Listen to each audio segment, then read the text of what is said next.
The Gospel of Aradia. Stacey DeMarco, Jimmy Manton, two of my favorites together again, reunited, and it feels so good. Here we go. Blue Angel Publishing. Now, when I heard about this, I got really excited because Aradia, the thought behind her, and correct me if I'm wrong, is that she is kind of like the, I guess like the first ambassador for like the sacred feminine and kind of witchcraft in the general sense. It says, witchcraft is the most ancient of spiritual paths, a pagan path, meaning earth-honoring.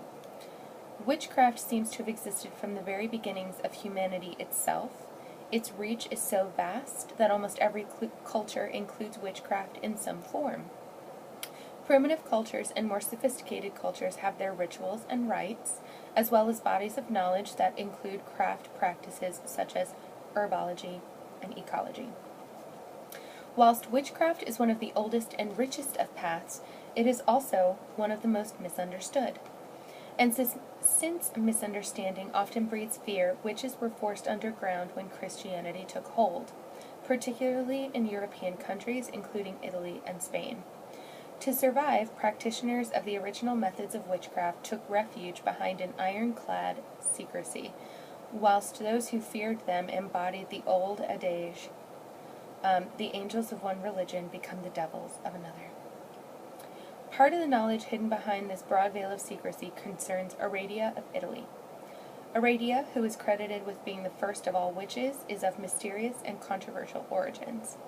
It wasn't until I began the in-depth research required to create this deck that I understood just how much controversy amongst historians, scholars, and witches, particularly of the ancient Italian tradition of witchcraft called stregoneria, exists around Aradia's story, and I observed some of that controversy runs very hot.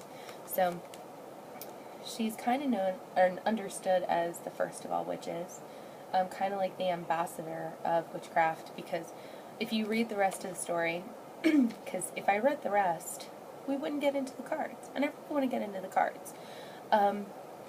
If you read the rest, it kind of talks about how she traveled and spread the message of the divine feminine and witchcraft and the ancient ways.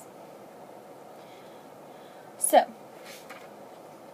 all of these cards are beautiful. Because again, Jimmy Manton in my mind just cannot go wrong with anything that he does. That's just my personal opinion. So, the guide, first let me show you how thin the guidebook is very thin for Stacey DeMarco. But that's okay. I'm not hating on it. I'm not.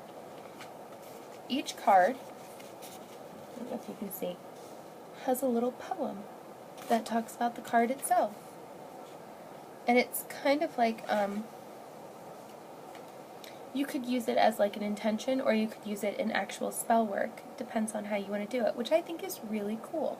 I think that's very cool that you can kind of use it so that even if you're not a pagan, but you observe a little bit more earth-honoring traditions, you could still use this as an intention or just as a prayer, or you could use it in spell work, however you decide to do it, which I think is really cool. And that's for every single card. But there is pretty good information. I like that it's not too in-depth, because then you can use more of your intuition, and you guys know that I love using my intuition because that's what it's there for. So here is the back of the card, and I love that it looks like a really old leather-bound book. Let me grab some of my Starbucks.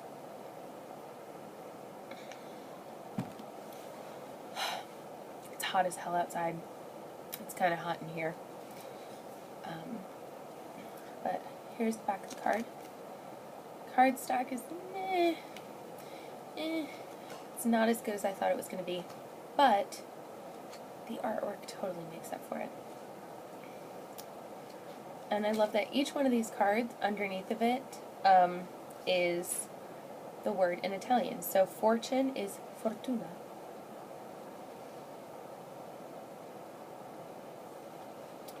Truth, veritas.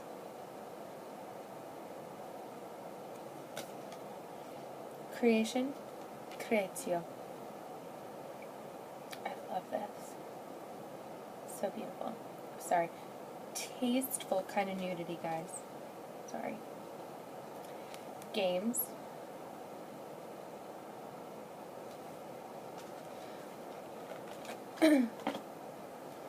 The shadow, umbra.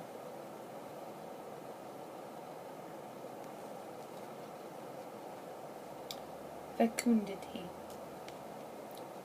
or fecundity, however you would prefer to pronounce it. Fecundity is how I learned it.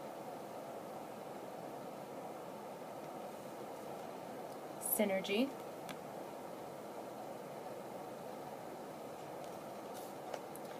Reconciliation.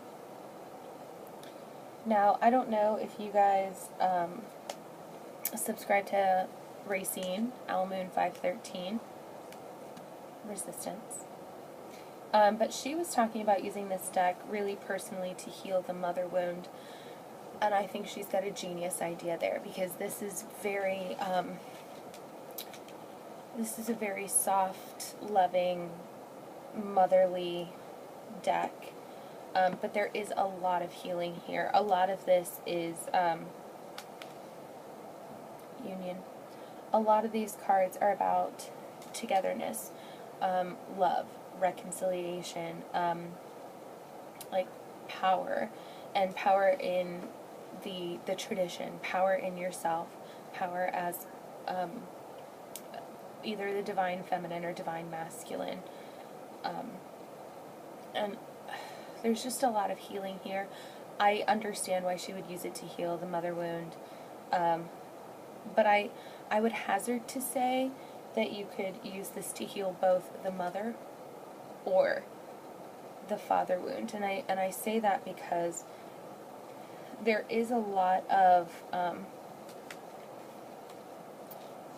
while there's a lot of softness here, and the images are kind of soft and pretty, there is a strength. There is an energy of strength. Sorry, I have to stretch out my leg, guys.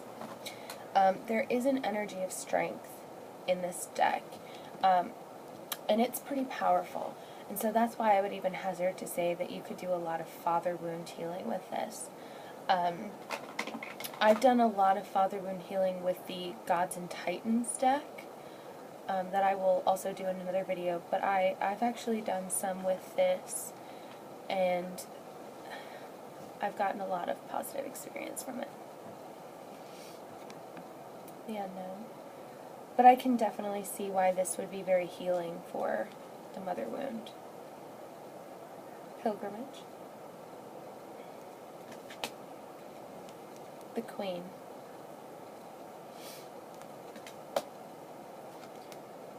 The Gospel.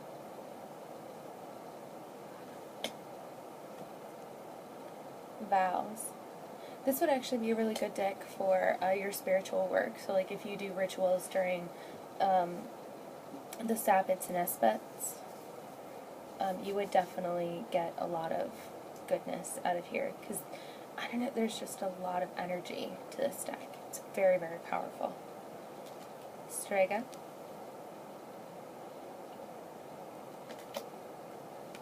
Ritual. Night Women. Peacemaking. Secrecy. Hierarchy. The Feminine. Fight. Blood. The Hedge.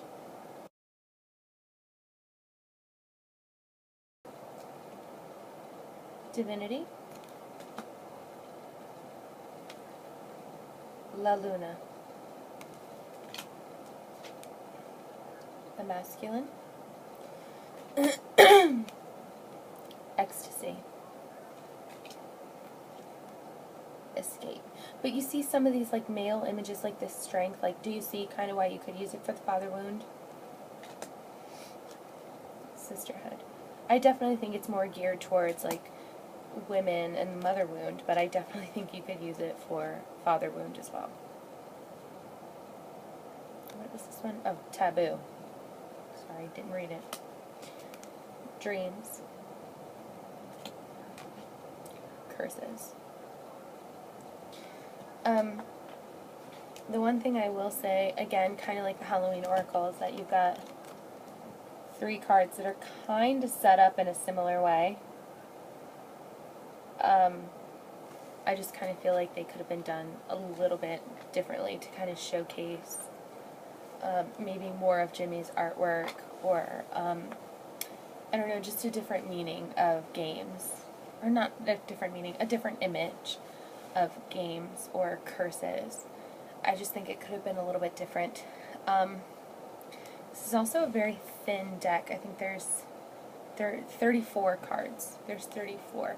So it's really thin. Like, I really feel like there could have been more, but I'm very happy with the cards that are in here.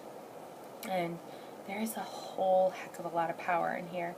So if you guys feel called, definitely please tell me all about the power that you're feeling from this. Yeah. So like and subscribe if you don't mind. And I will be back with more videos. And I will see you guys super, super soon. Bye.